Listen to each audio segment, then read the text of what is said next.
Matthew Lapp, host of Matthew Lapp Train Guide. Also today I'm at the Baltimore and Ohio Railroad Museum in Baltimore, Maryland. Baltimore and Ohio Railroad Museum is located on 901 West Pratt Street in Baltimore, Maryland. The museum began in 1853 when the railroad stopped using the main site. Originally, the city of Baltimore was the birthplace of the American Railroad, and at this very location is where the country's first 1.5 miles of mainline railroad right of way carries visitors to the site where the first stone of the Baltimore and Ohio Railroad was laid on July 4, 1828. Also, the Mount Clair site is considered to be where it all began. The Baltimore and Ohio Railroad laid the first rail in America in 1827. When steam arrived on the Baltimore and Ohio in 1832, the city prohibited the smoke-dirty locomotives from the city streets. Trains were then uncoupled at Mount Clair and pulled downtown by horses. The Baltimore and Ohio Railroad Company originally opened the museum in 1953 with the name known as the Baltimore and Ohio Transportation Museum. Later, it was renamed the Baltimore and Ohio Railroad Museum, the present name.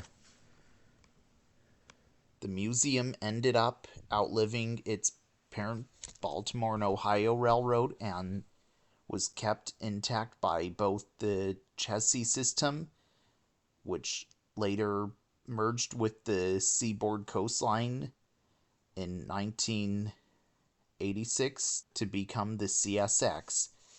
In 1990, the CSX Railroad deeded the property and collection to the newly formed not-for-profit museum organization governed by an independent board of directors and provided it with a $5 million endowment in 1999.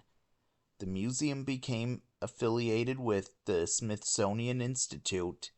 The museum grounds was a rail yard and had lots of steam locomotives serviced for many years and had freight cars being sorted and even loaded. Then most of the buildings were removed from the area, but a few original railroad structures remained, which included the roundhouse and the depot and the north car shop. The tracks that went beyond where Parkin Street is were removed and buildings were built in this spot, and what's left of the yard is the tracks that are in the parking lot.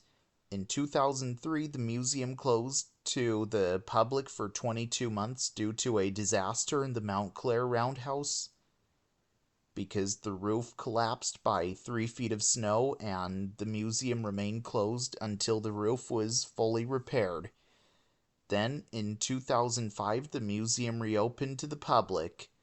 Also, the museum has a big collection of trains that worked the Baltimore and Ohio Railroad, and also there are other trains that worked for other railroads besides the Baltimore and Ohio Railroad, at least most of them, and some were built for other railroads. It even offers train rides to the public on the bigger train. The museum has mostly trains from the past time. In one of the train cars houses a model railroad display. Also, outside on the foreground features a train made for only kids to ride on, and nearby features a carousel and a G-scale garden railway as well. Also, today the museum educates people the history of railroading in the city of Baltimore and other locations around the country, and also it preserves railroad history for years to come as well.